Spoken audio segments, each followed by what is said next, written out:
Trisha looked at the note for what felt like the 10th time. The handwriting was clear, but the content was crushing. Trisha, I'm sorry, but I can't go on like this. I've fallen in love with another woman, and today she and I are leaving for another city. Don't look for us. Tell the kids I love them. Hector. She slowly sank back into her chair, fingering the note as though that small scrap of paper could offer any comfort. It just can't be, Trisha muttered quietly. She had noticed something strange about Hector lately but didn't want to believe it. It's true that a wife is often the last to find out about her husband's infidelity. He used to tell her he worked hard, that he was tired, staying out late, and being gone all weekend. Even the children seemed to suspect something, especially their eldest, Zach, who was now 14. Trisha knew that at his age, he could understand that his parents didn't love each other and were together only out of necessity. Yet, in front of the children, she maintained the facade of a happy family. Daddy just works hard, she'd answer their questions, smiling to make it believable. He does it for us.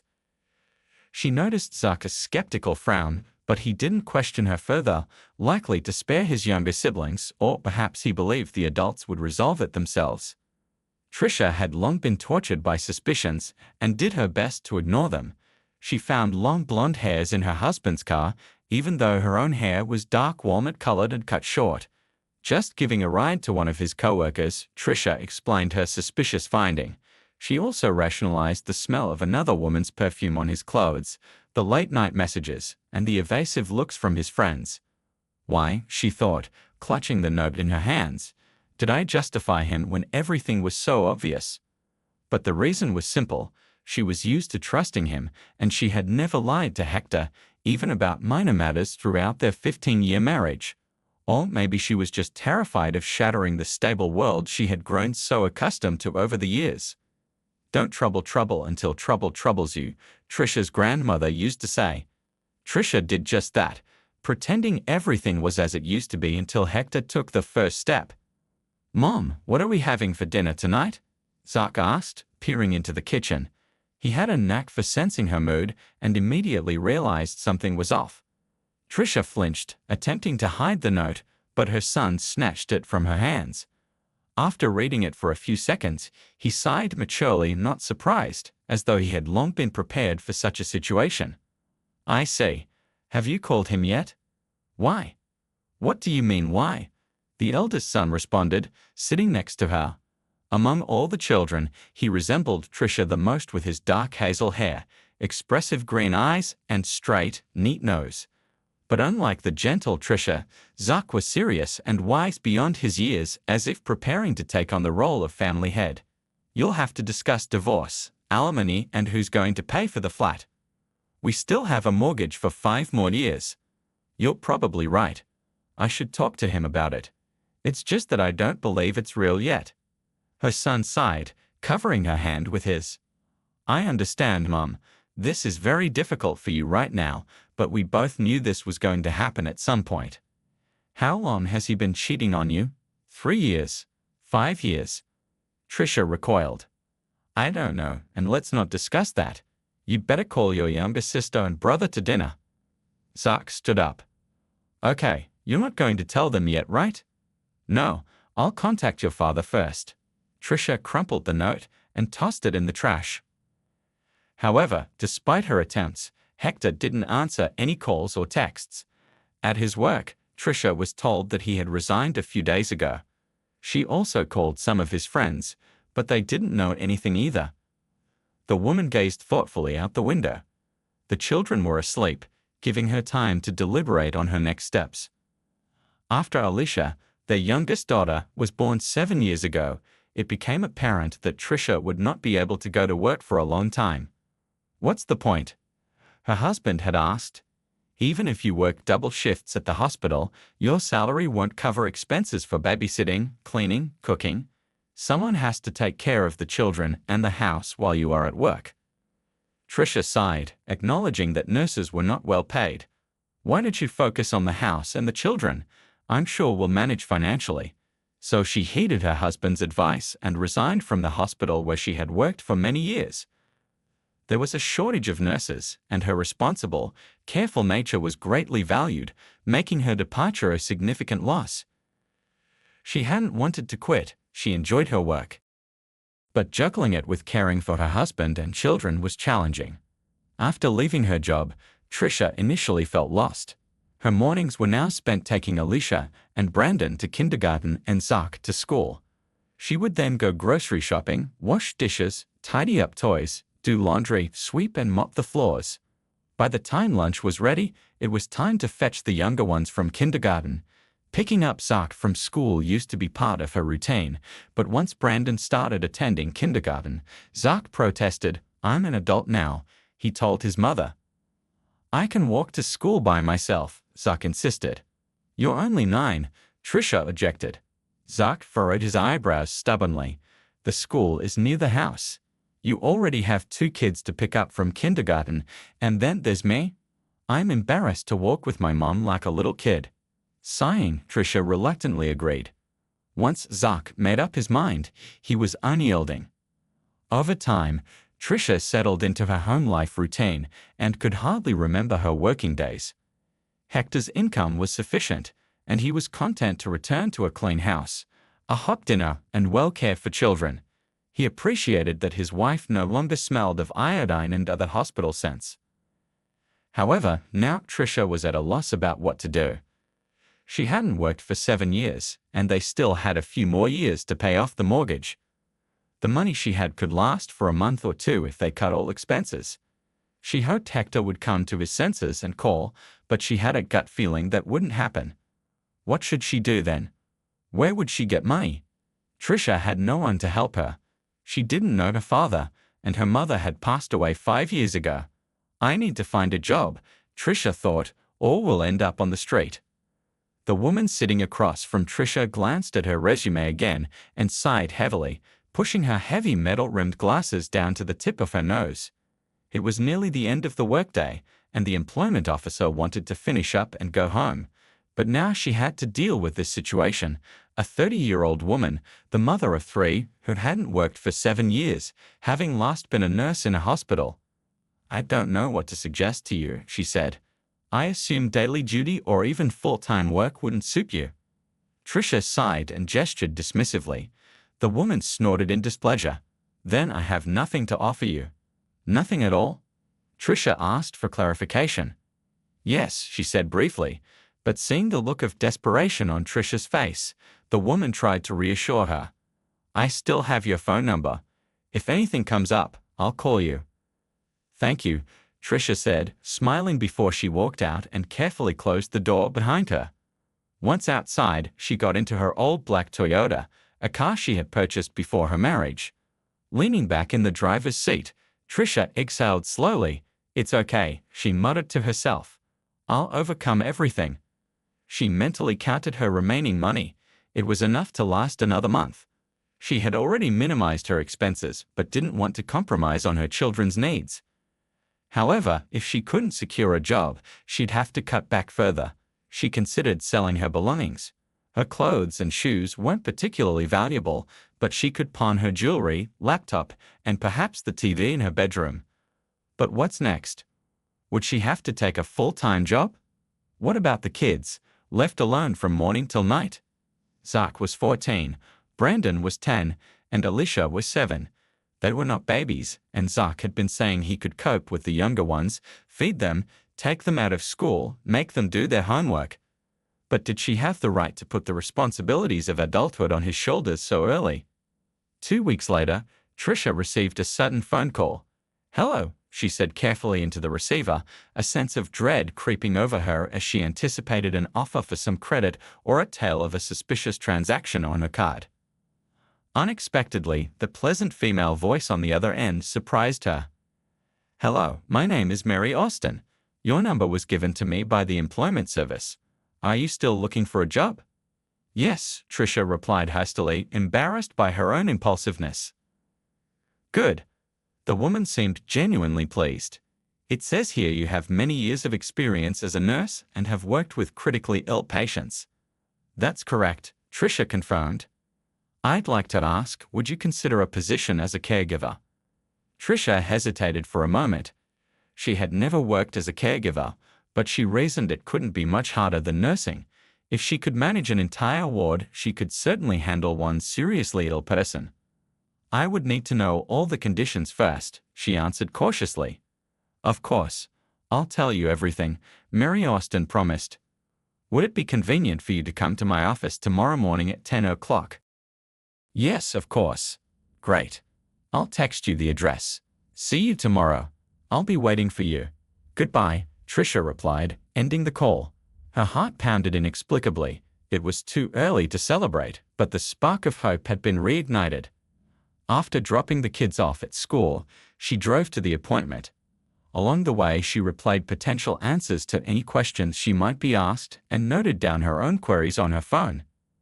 The office was in the city center, inside a huge modern business center. As Trisha stepped into the immaculate, almost silent elevator, she surmised that Mary Austin must work for some very affluent people. Good afternoon. Who are you? A young, pretty girl, likely a secretary, greeted her in the reception area. I have an appointment here for an interview at 10 in the morning, Trisha informed her, for the position of caregiver. Oh, the girl replied, surprised yet sympathetic, but she quickly regained her composure and smiled politely. Please sit down. I'll check everything. Trisha sat down as the secretary called on the phone and asked something quietly and quickly into the receiver. The answer was apparently positive. The secretary then stood up, smiled at Trisha again, and said, Miss Austin is expecting you. Please come in. Trisha was escorted like royalty. She was slightly unsettled, doubting a mere nurse could receive such treatment. She even wondered if there had been a mix-up. Hello, Trisha said briefly as she entered the office. Mary Austin was an attractive woman around Trisha's age. She had black hair tied neatly in a low ponytail, an expensive pair of glasses, and was clad in a business suit. Good afternoon. Please have a seat, she gestured to a soft chair opposite hers. Our records show you have extensive experience as a nurse, including care for critically ill patients. You're also interested in a caregiver position, the woman asked. That's correct. Good. I represent the interests of a client who needs such a caregiver. He has been paralyzed below the waist for several years and suffers from several cardiovascular, respiratory, and digestive diseases, Mary explained. Trisha nodded, showing she was attentively listening. Physically, your work won't be strenuous. The entire house is adapted for my client's needs. It has a motorized wheelchair, elevators, handrails, etc. Medical tasks will be simple. Injections, pills, drips, and so on. Nothing you wouldn't know how to do as a nurse. I see, Trisha said. Mary paused as if choosing her words carefully. Then she asked, I guess you have children. Trisha swallowed. From that moment, the woman at the employment center had looked at her in a way that made it clear she would never get a job, but there was no point in lying. I have 3, Trisha replied. Mary nodded thoughtfully. They're all in school, and they'll be on vacation soon, right? Yes, in a couple of weeks. Are you considering a residential option? My client's house is out of town. It would be inconvenient for you to commute daily. Trisha shook her head. I don't have anyone to leave my children with, she said sadly, expecting to be dismissed. But Mary said, you don't have to leave them. You and your children will live together on the estate in the outbuilding. It's a separate, cozy building. I assure you, you'll like it. Trisha looked at her incredulously. Are you saying that we can live in the tenant's house for free? Mary nodded and smiled. Additionally, you won't have to cook. The meals are free, as is the lodging. You'll eat with the rest of the staff. That sounds tempting, Trisha said cautiously, suspecting a catch. Exactly, Mary confirmed cheerfully. Would you like to know the work hours and wages? I would, Trisha replied cautiously. Mary swiped across her tablet screen and turned it towards Trisha, whose eyes widened. This is the weekly pay, she explained. In a week? Trisha was even more surprised. So much? Yes, Mary sighed, a little too humanly, distracting from her flawless business image. I understand you're expecting a catch, and there is one. Trisha pressed her lips together, slowly nodding and looking questioningly at Mary, who removed her glasses and tiredly rubbed the bridge of her nose. My client is a unique individual with a challenging character. Not everyone can get along with him, Mary said finally. Trisha exhaled in relief. That's it. I've encountered all sorts of people in my years at the hospital. We didn't receive additional pay for dealing with difficult personalities. It's not quite that simple. I can't guarantee a stable work schedule. Essentially, if my client decides he needs you at 2 a.m., you will have to wake up and be there. But everything you mentioned before is accurate. Yes, the salary, as I previously mentioned, is paid weekly due to high staff turnover. You and your children will live in a separate building and have meals provided. If you or the children need transport, a car with a driver will be available. So in return, Mary continued, you'll need to be flexible with your time and understanding of my client's needs. I must care for an irritable elderly millionaire and be ready to serve at any moment. You could say that, Mary replied. I'm ready, said Trisha. When can we start? After some time spent on paperwork and waiting for the children's holiday to start, they finally packed up and headed to Mr. Arnold's estate. Mom, is he some sort of madman? Brandon asked. We're going to an isolated place. Trisha flushed, aware that the driver, Frank, was listening. He had been sent by her new employer. Brandon, Trisha scolded, we're not just going anywhere. It's a closed settlement. Mr. Arnold is an ordinary person. Please mind your words when you meet him. This job is crucial to me. Mr. Arnold will likely only meet you, Frank interjected. He isn't fond of new people. Also, he instructed me to take you directly to the outbuilding. I see, responded Trisha. Shortly afterward, they arrived at the settlement. Wow, Brandon exclaimed. If there are people living here, they must be very wealthy. Brandon and Zach chuckled while Alicia almost hit her forehead against the glass, straining to see everything.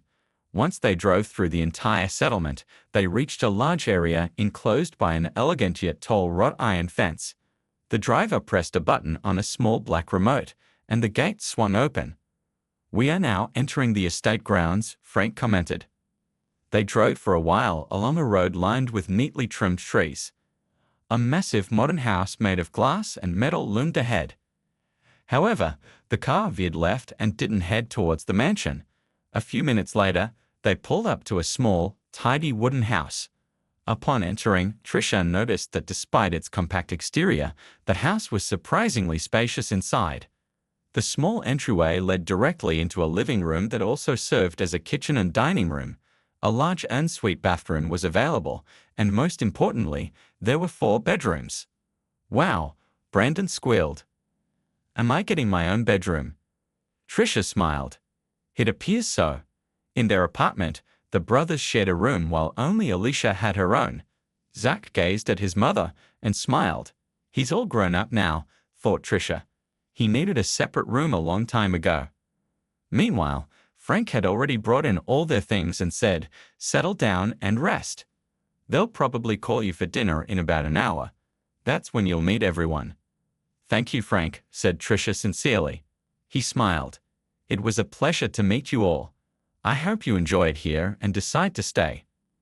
In the hour they had, everyone managed to unpack their things and start getting used to their new surroundings. I really like it here, exclaimed Alicia, running up to Trisha and hugging her legs. Trisha smiled and stroked her daughter's hair. I'm very glad, she said. I hope you won't get bored here while I work. Just then, there was a knock at the door and a tall, fair-haired, brown-eyed man entered the cottage. He was dressed simply in a white t-shirt and black jeans, but his confident demeanor suggested that he played a significant role there. Good afternoon, everyone, he greeted. My name is Nick. I'm Mr. Arnold's assistant and the manager of this house. Pleased to meet you, she replied. My name is Trisha, and these are my children, Zach, Brandon, and Alicia. How do you do? Greeted the children in unison. Nick smiled. I'm very glad. I'm sure you'll liven up our sleepy kingdom. Now, let's all go have lunch. He led them down a path that led to the side entrance of the mansion. Through this door, they entered a large, cozy kitchen. Here are our newcomers, greeted a cheerful woman's voice.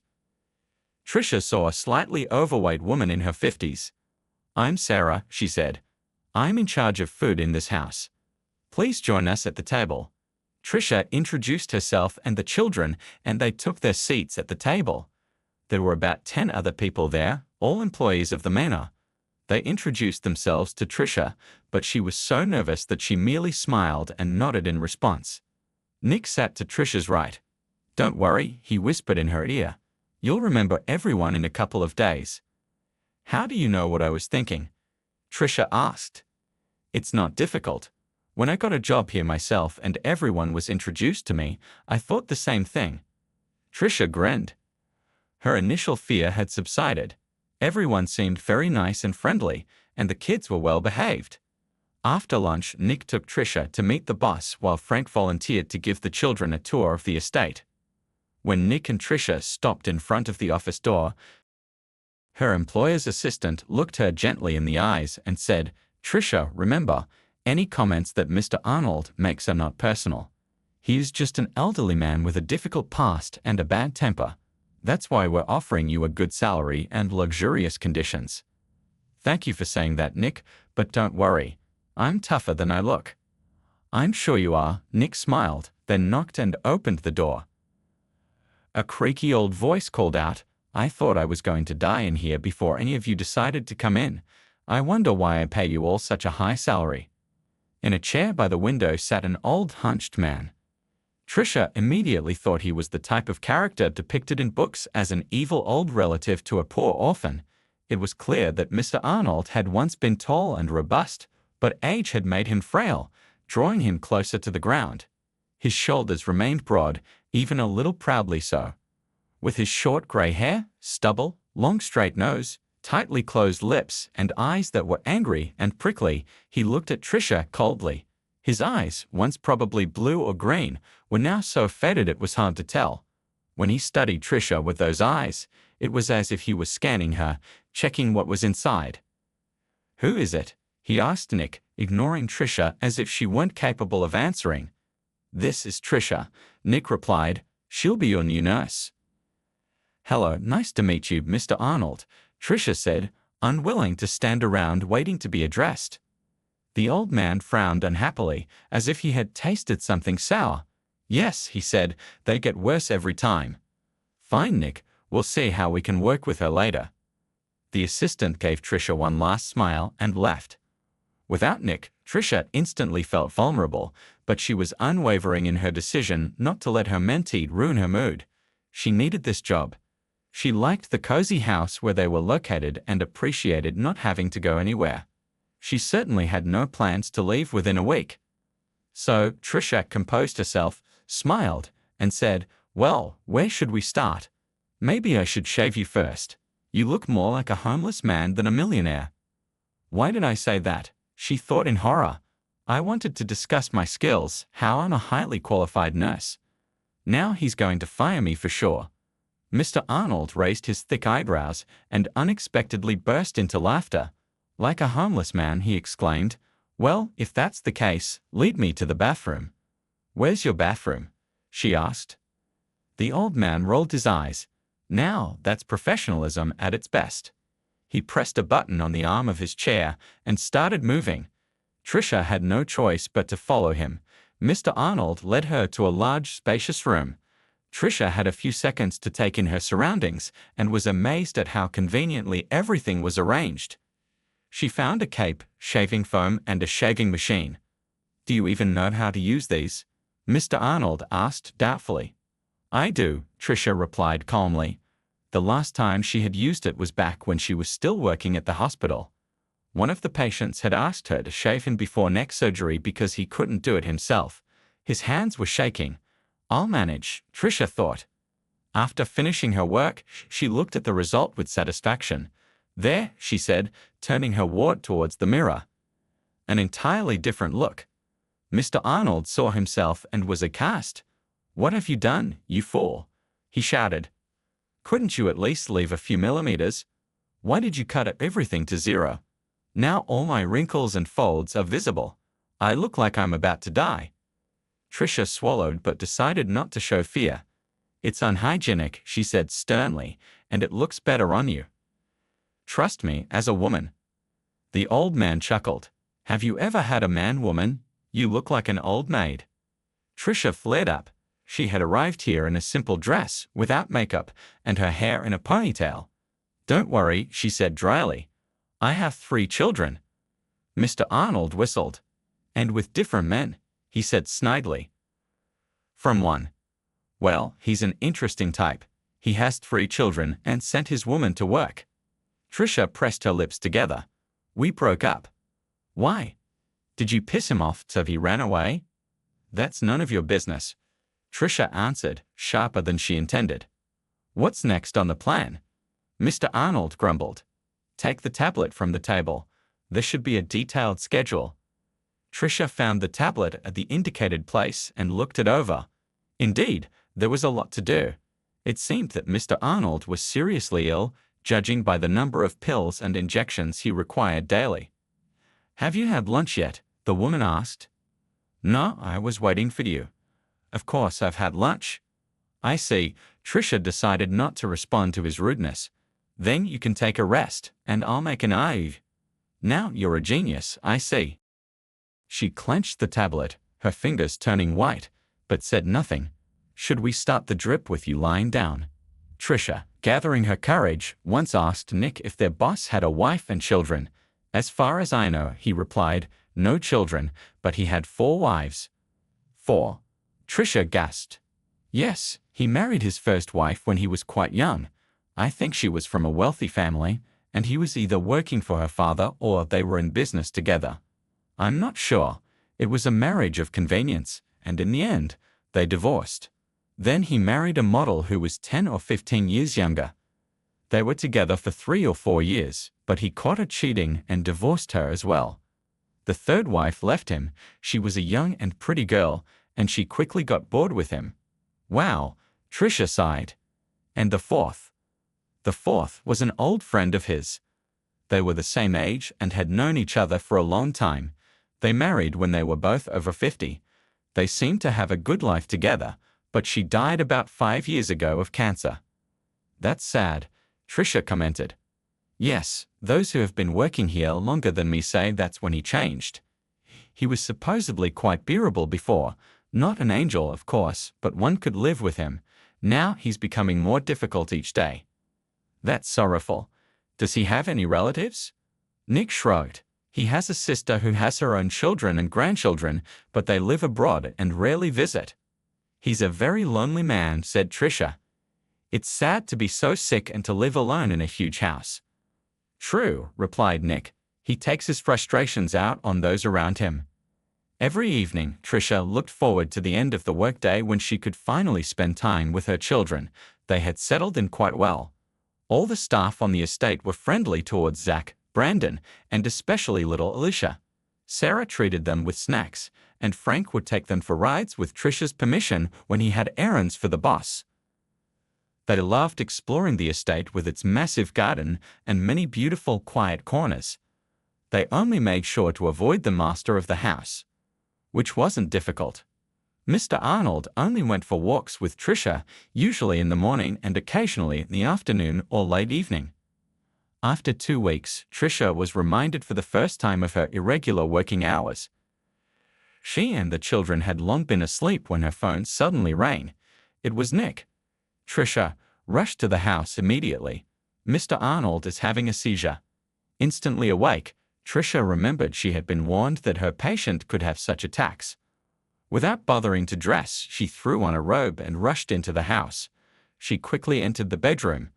Mr. Arnold was half lying on the bed, breathing so hard that she heard his whistles and wheezes from afar. Next to him was Nick, who had already opened the windows and was gathering the medical supplies. Nodding in gratitude, she began to work. She placed an oxygen mask over Mr. Arnold's face and started the oxygen supply. She then found the necessary medication and administered it.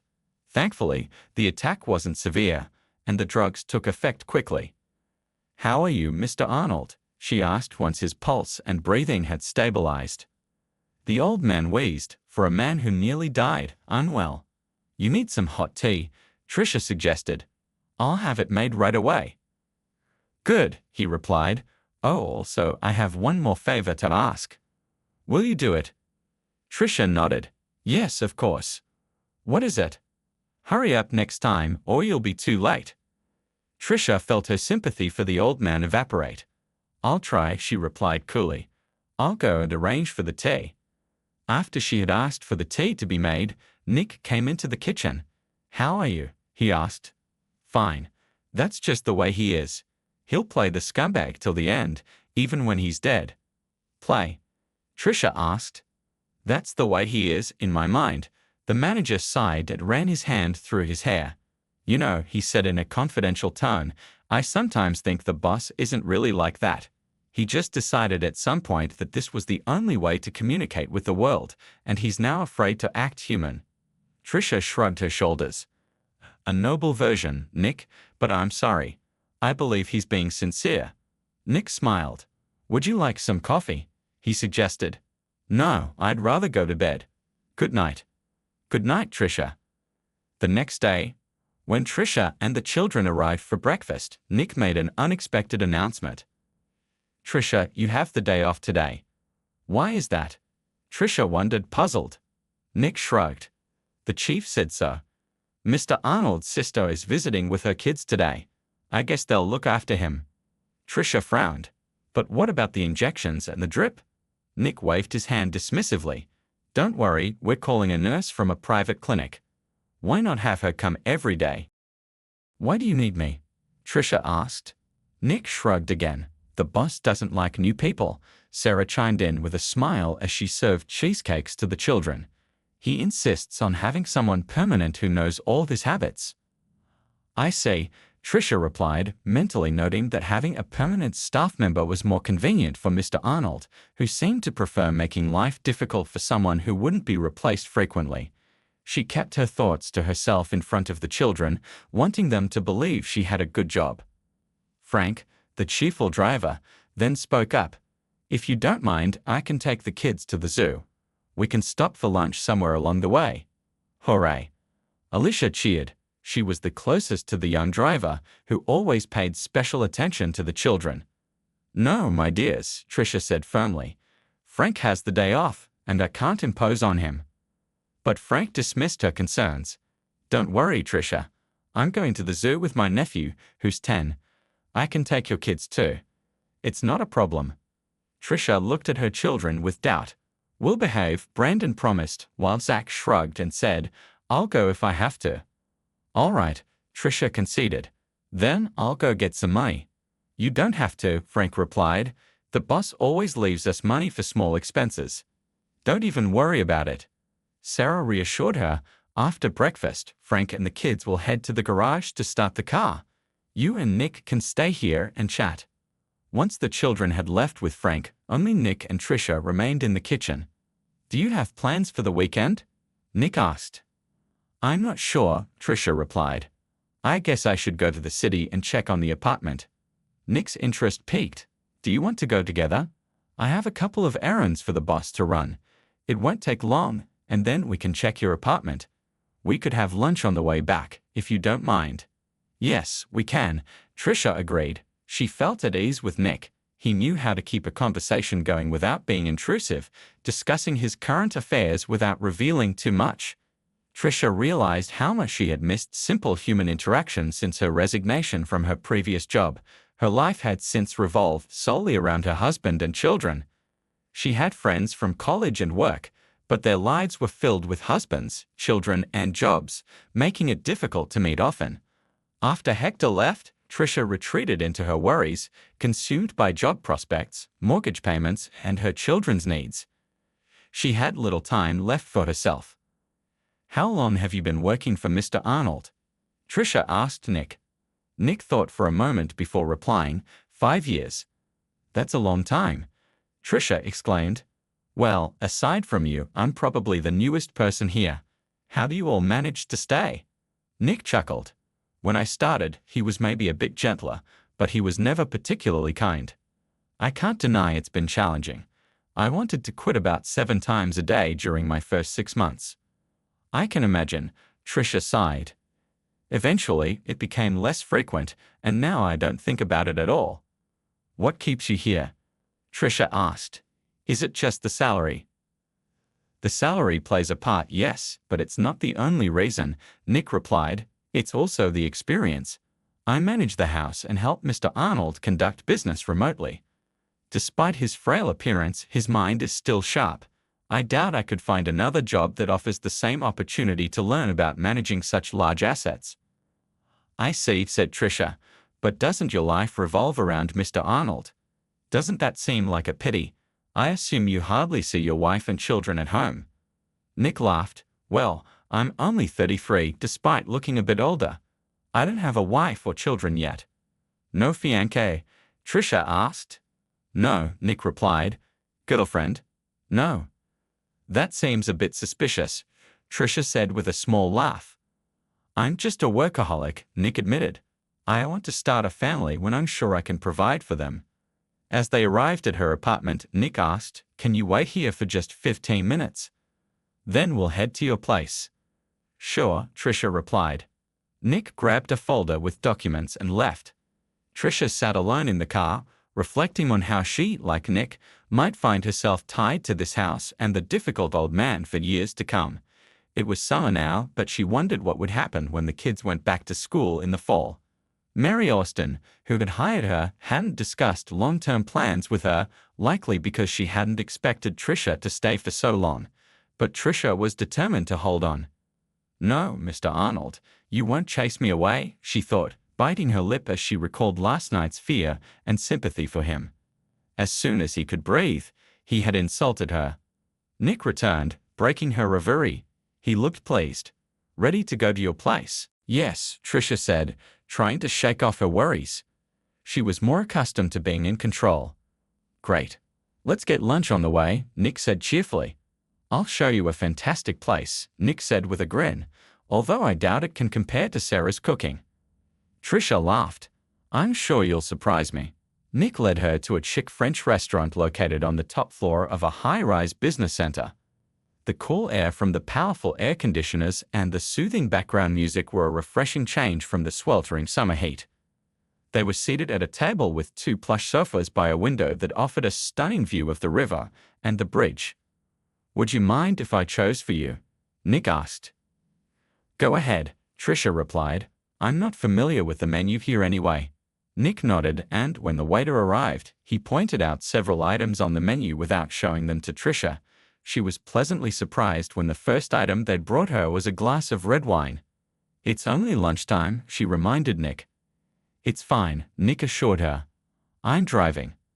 The wine was a perfect blend of moderate sweetness and tartness, and Trisha savored the taste, realizing it had been a long time since she'd simply sat down and enjoyed a leisurely drink. Thank you, she said. This is the most wonderful day I've had in a long time. Nick smiled. Wait until you taste the meal. You might want to thank me then. Curious, Trisha asked. Tell me about yourself. You're quite the mystery to me. Nick's eyebrows raised in amusement. A mystery? Why? I know nothing about you, she admitted. Neither do I know much about you, Nick replied with a chuckle. Fair enough. Let's start with you. Nick hummed in agreement. All right. I'm not from around here. I was born in a small town far away. I attended an ordinary school and grew up in a modest family, but I have always had big ambitions. That's why I decided to come here. It wasn't easy, but I managed. My student years were fun. I started working, changed jobs 5 times, and eventually landed at Mr. Arnold's. And that's the short version. There's a lot you left out, Trisha noted thoughtfully. Maybe I'll tell you more about it later, Nick said with a wink. For now, let's focus on you. Well, my story isn't very exciting, Trisha said with a shrug. I'm from here, raised by my mom. I never knew my father, and she didn't tell me much about him. She was a music teacher, so we lived modestly. Did you go to music school? Nick asked. Trisha sighed. Oh yes, 2 long years of my life. I only remember one tune now, Trisha said, her voice tinged with nostalgia. My mother made me play it all the time, and everything else has faded from memory. I practiced it so much that I could play it perfectly even if you woke me up at 2 a.m. What's the tune? Nick asked. Bach? Chopin? Tchaikovsky? No, it's not classical, Trisha replied with a hint of frustration. Honestly, I don't even know who composed it. My mom never told me, and I have a theory that she might have written it herself, but I can't confirm it. Do any of your children go to music school? Nick inquired. No, Trisha responded curtly. Unlike you, I didn't study music well. She continued, her tone shifting. For some reason, I suddenly decided I wanted to become a nurse. I thought it was a noble and romantic profession. It is, Nick agreed. I don't regret it, Trisha said, her voice softening. I found studying and working interesting, especially when I met Hector. Hector was your patient? Nick asked. Yes, Trisha replied. I had just started working, and I didn't know much. My hands would shake when I gave injections or did dressings. I thought it was obvious, but Hector didn't seem to notice. Nick smiled. I'm sure he fell in love with you at first sight. He did, Trisha said, her eyes reflecting a warm memory. I liked him too. We started dating soon after, and 6 months later we were married. Shortly after that, I found out I was pregnant. You became a young mom, Nick observed. Yes, Trisha nodded. The first time was difficult, but my mom was still alive then, and she helped me a lot. Zach grew up, went to kindergarten, and I went back to work. Then I got pregnant with Brandon when Zach was 4, and 3 years later, Alicia was born. After Alicia, we decided I'd stay home, so I didn't work for 7 years. Wow, Nick said. You've done a remarkable job, especially after such a long break. Trisha smiled. Thank you. That means a lot. Can I ask you a personal question? Nick ventured. Trisha took another sip of wine. Sure. Why did you and your husband split up? Nick asked gently. Trisha's expression darkened. He left me, just left a note saying he was in love with someone else. He didn't even speak to me about it. And the children? Nick pressed. He didn't say goodbye to them either, Trisha said with a sad smile. It was awful. As for child support, I manage. I'm fine now. That's why I'm holding on to this job. There was a brief silence as they both reflected on the conversation. Then Trisha asked, What about your love life? You're only 2 years younger than me. I can't believe you haven't had a serious relationship. Nick smiled wistfully. I have, actually. A long one, back when I was still in college.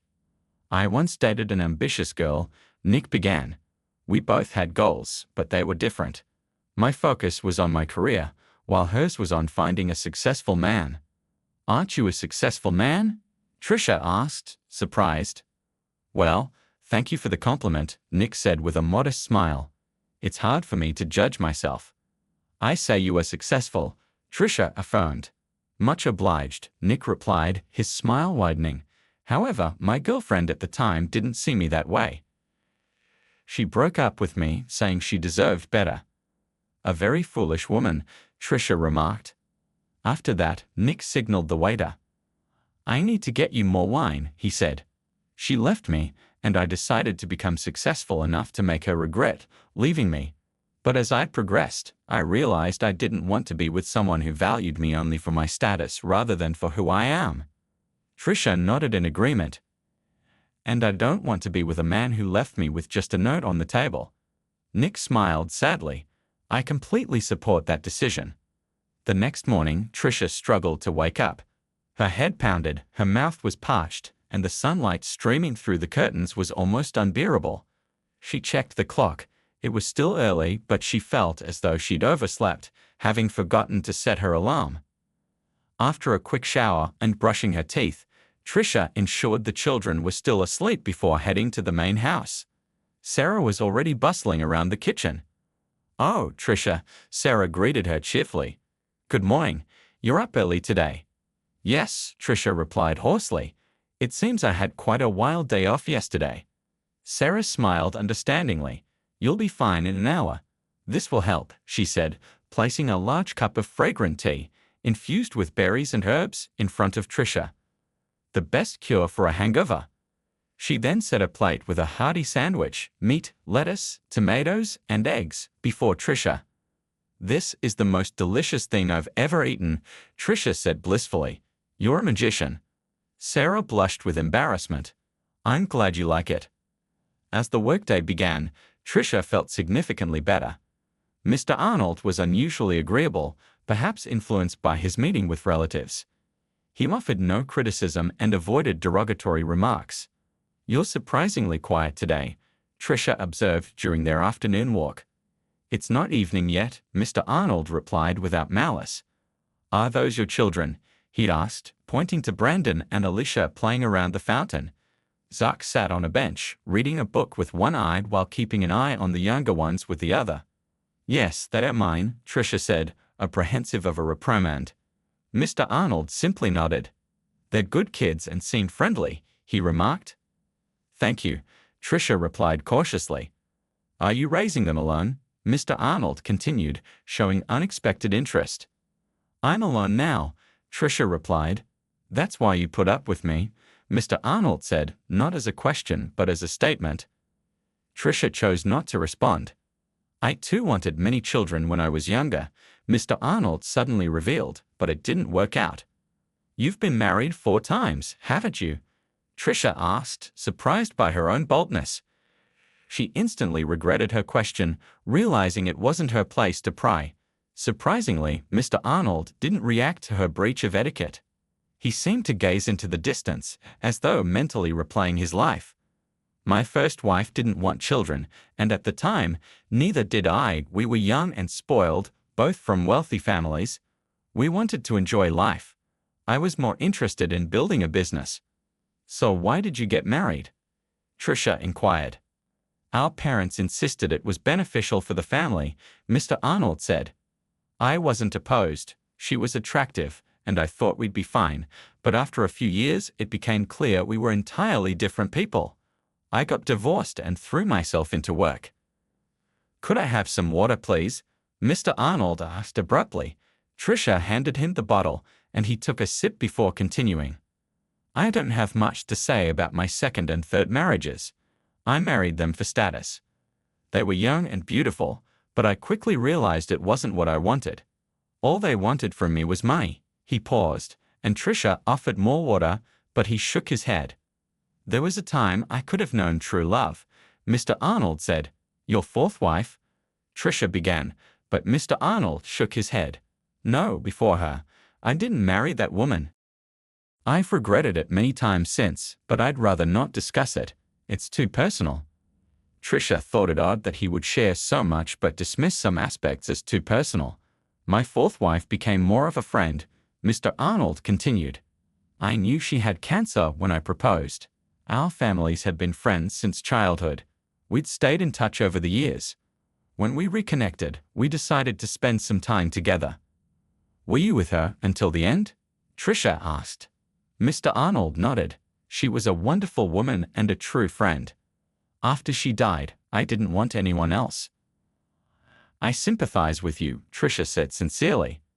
Mr. Arnold seemed to snap back to reality. We're talking too much. Let's go home. It's time for my evening pills. After this unexpected conversation, Trisha felt a new wave of sympathy for her boss. Although the communication hadn't improved significantly, she found his harsh words easier to bear. As summer waned, Trisha began to contemplate her future. As the new school year approached, Trisha asked her children, "How do you like it here?" "I like it very much," Alicia responded enthusiastically. "Anna cooks deliciously, Frank takes us everywhere, and the big garden lets us play all day." Trisha reminded her, "But you'll be going back to school soon." Alicia pulled a funny face. "I don't want to go back to school." Trisha sighed and turned to Brandon. "How about you?" "I like living here too," Brandon said, "but I know we have to go back to school in the city." He sighed as he spoke. Trisha then looked at her eldest, Zach. "I think we need to talk," Zach said, leading her to the yard. "Summer is ending, and we need to think about going back to school and our living situation." Trisha smiled. "You're as rational and serious as ever." Zach nodded. "Daddy called me the other day." Trisha's eyes widened in surprise. "Why didn't he call me?" "He's probably afraid, but he said he's very busy," Zach explained. I see, Trisha said. What did he want? He wants to meet with you, Zach said. Maybe to discuss the divorce or perhaps to reconcile. Trisha laughed. Reconcile? That's a surprise. Zach shrugged. Do you want that to happen? Trisha hesitated before answering. I'm not sure. Do you? Zach shook his head. I don't mind if Brandon and Alicia want to see him, but it's up to you. He's your father, after all. Trisha sighed. I don't think I love him anymore, and I can't forgive what he did. You don't have to forgive him, Zach said. But regarding school, maybe you should talk to Nick. He might have some ideas. I'll try, Trisha said, hugging her son. You're the smartest as always. Everything will be all right, Mom, Zach assured her. Tell Dad I'm ready to talk if he calls. I'll let him know. A few days later, after completing their morning routines, Trisha and Mr. Arnold were getting ready to leave when Nick entered the room. Ready? Mr. Arnold asked. Absolutely, Nick replied. Trisha, you're coming with us too, Mr. Arnold said, addressing her. Trisha looked surprised. Me? Yes, Mr. Arnold replied calmly.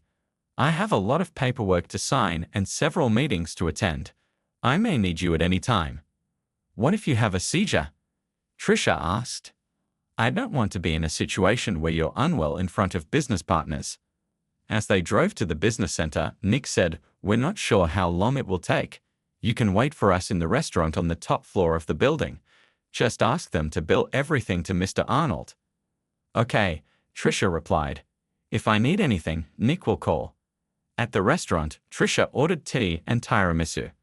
She suddenly realized this might be a good opportunity to meet her husband. Since he was in town and they had important matters to discuss, she called him. He agreed to meet her. What a nice place you picked, Hector said as he sat down at the table. He hadn't changed much except for losing some weight. You look wonderful, Trisha complimented. Thank you, Hector replied. You look great too. He shrugged shyly.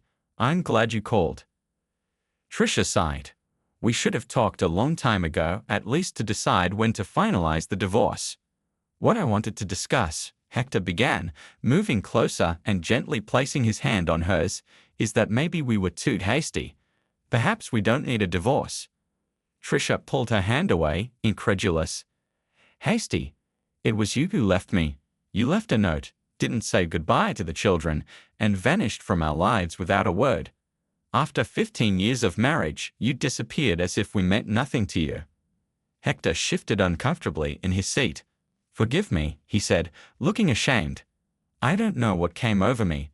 It was like a momentary lapse of sanity. Trisha sighed deeply. I won't ask about your infidelity or why you decided to leave. But why couldn't you talk to me properly? Why did you abandon the children?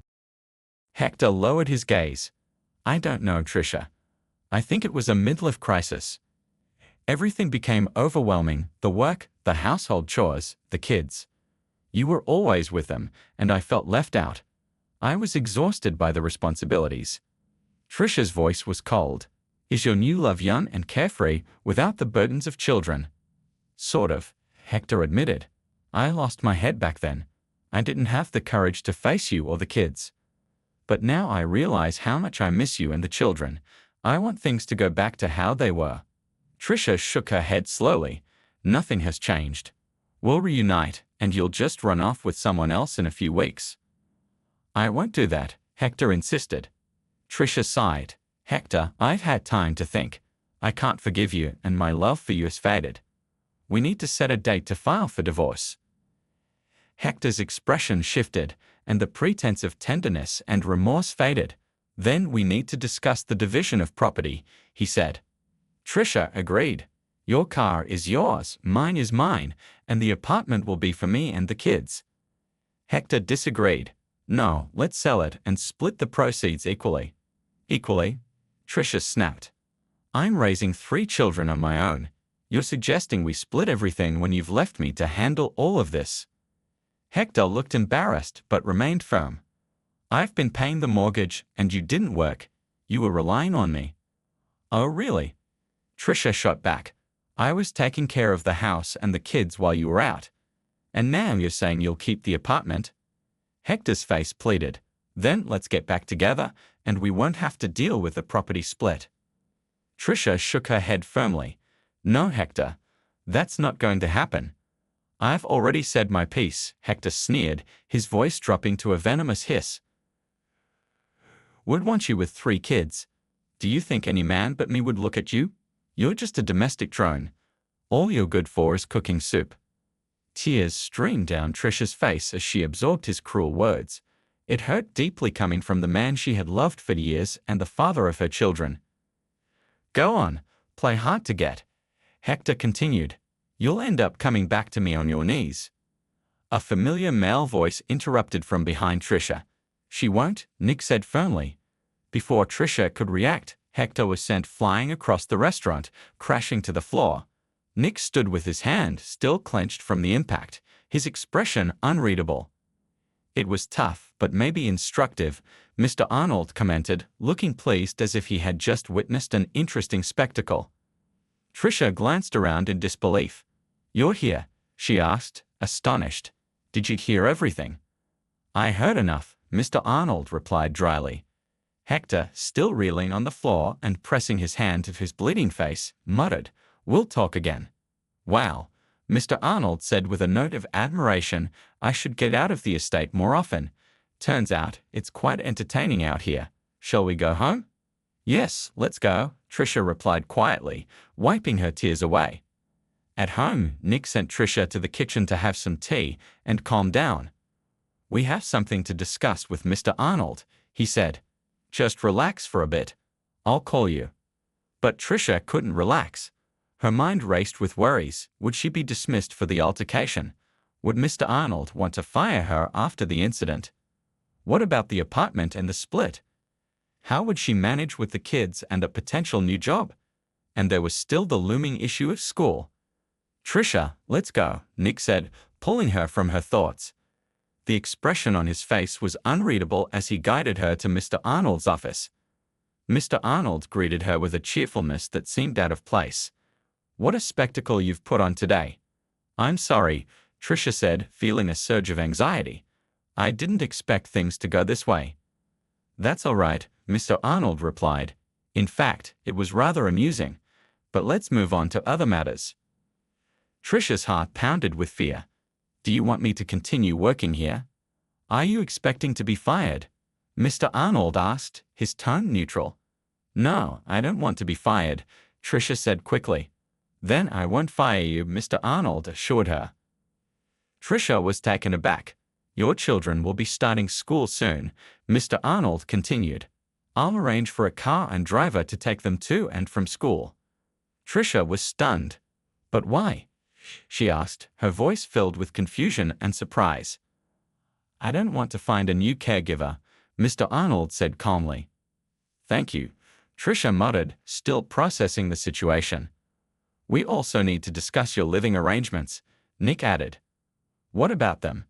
Trisha asked, confused. Mr. Arnold explained, living in that house during the winter is one option. It's warm, but it's not very convenient to go back and forth in the frost. Let's show you new rooms. New rooms? Trisha asked, puzzled. There's a wing of the house that's practically empty, Nick explained. We plan to move you there. They left the study and headed toward a part of the house Trisha had never seen before. Why is this wing empty? She asked, curiosity piqued. Mr. Arnold sighed. It's part of my past, he said. I wanted to forget it, but now I realize it's time to leave the past behind. They entered the largest room. This is the common room, Mr. Arnold said. There are 4 bedrooms off of it, just enough for you. Trisha looked around in surprise. Each room was like a separate work of art. The furniture was beautiful and tastefully selected, and the walls were adorned with pictures. Everything was meticulously arranged, though it was evident that the rooms had been unused for years. Trisha's curiosity was piqued further when she noticed a familiar shape under a white cloth. A piano, she exclaimed. May I? Mr. Arnold shrugged, giving his consent. Trisha carefully lifted the cloth and ran her fingers over the keys. Though slightly out of tune, the piano was still playable. She sat down and began to play the only melody she remembered, one her mother had played for her countless times since childhood. The first few notes were a bit awkward, but her fingers quickly remembered the tune, and soon she was playing effortlessly. With her back to Mr. Arnold, she was unaware of the changes in his expression. At first, his face showed astonishment, then he turned away as if needing to confirm that his ears weren't deceiving him. Tears began to roll down his cheeks. Nick watched in surprise. "Mr. Arnold, what's wrong?" he asked. Trisha stopped playing and turned, her eyes widening in concern as she saw Mr. Arnold sobbing and wiping his face with his sleeve. "How do you know that tune?" Mr. Arnold asked, his voice choked with emotion. "It was written just for me." Once Mr. Arnold and Trisha had calmed down, they returned to his study where Mr. Arnold began his story. "When I met Megan," he started, "I was still married to my second wife. We had stopped living together, only meeting to discuss property division. I was exhausted from the divorce and everything that came with it. I let my driver go and decided to take a walk in the park. As I sat on a bench, I relished the simple pleasures, the sunshine, the songs of the birds, and the lush greenery. That's when I saw Megan. I was stunned, my heart pounding. She was so beautiful," Mr. Arnold said dreamily. "I've never seen anyone so striking, and when she smiled at me, I knew I was lost." Trisha glanced at Nick, who seemed embarrassed when she caught his eye, but he quickly refocused on Mr. Arnold. Meanwhile, Mr. Arnold appeared lost in memories from over 35 years ago. "My feet led me to her," Mr. Arnold continued, "and for the first time in my life, I was afraid. I feared she would reject me. I'd known many women, but none had captivated me like she did at first sight. To my delight, she agreed to see me." He smiled blissfully. "I don't think I've ever been so happy. My wife and I were already separated, so I brought Megan here and built this wing just for her. It's the sunniest part of the house. And the piano. Did she play for you?" Trisha interrupted. "Yes," Mr. Arnold replied. "Megan was a music teacher. The tune you played was composed especially for me." "Why did you two break up?" Trisha asked, noticing a tear rolling down Mr. Arnold's face. "I was a fool," he said quietly. "I wanted to marry Megan, but she refused. She said we were from different worlds and didn't want to be just a wealthy businessman's wife. I tried to persuade her, telling her she could be herself, but she ended the relationship." "Why do you say it was your fault?" Trisha asked. Mr. Arnold sighed. "Because I didn't insist on my own way. I gave in too easily and didn't realize she was pregnant." Trisha looked at him, her eyes widening. "Yes," he said calmly, "I'm sure you're my daughter."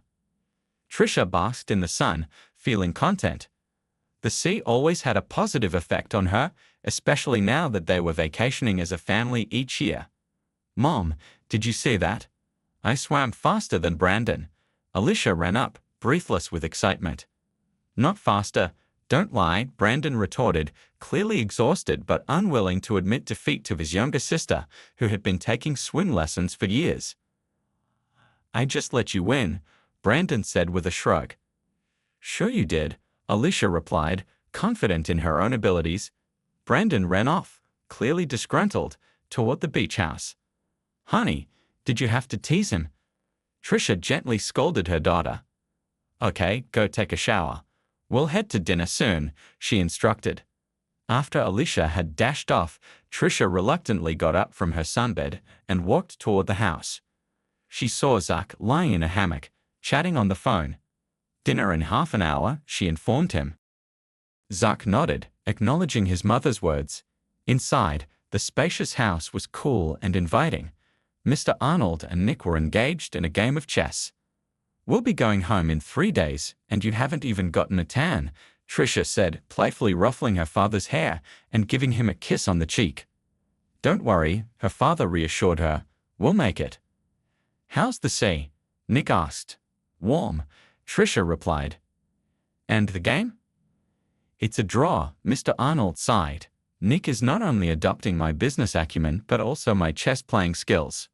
Nick grinned. "I learn from the best," he said. "Checkmate," Nick declared. "Oh, you," Mr. Arnold swore, suddenly surprised. Alicia appeared, feigning severity. "Grandpa, what did you say?" Mr. Arnold coughed in embarrassment. Young lady, that's a phrase you're not allowed to say for another 8 years. Alicia laughed. We have worse swear words at school, she said, then dashed off to the shower. We need to change schools, Mr. Arnold declared decisively. I won't have my only granddaughter learning such language. Then we may have to change grandfathers too, Tricia joked, laughing. Alicia hears those words most often from you. A fair point, her father conceded with a sigh. I'll try to swear less often. Tricia smiled as she looked out at the sea through the panoramic windows of their cottage. The large red sun was setting on the horizon. I feel so good, she commented. Nick came over and wrapped his arms around her from behind. I always feel good with you, he replied. Me too, Tricia agreed. I'm perfectly happy.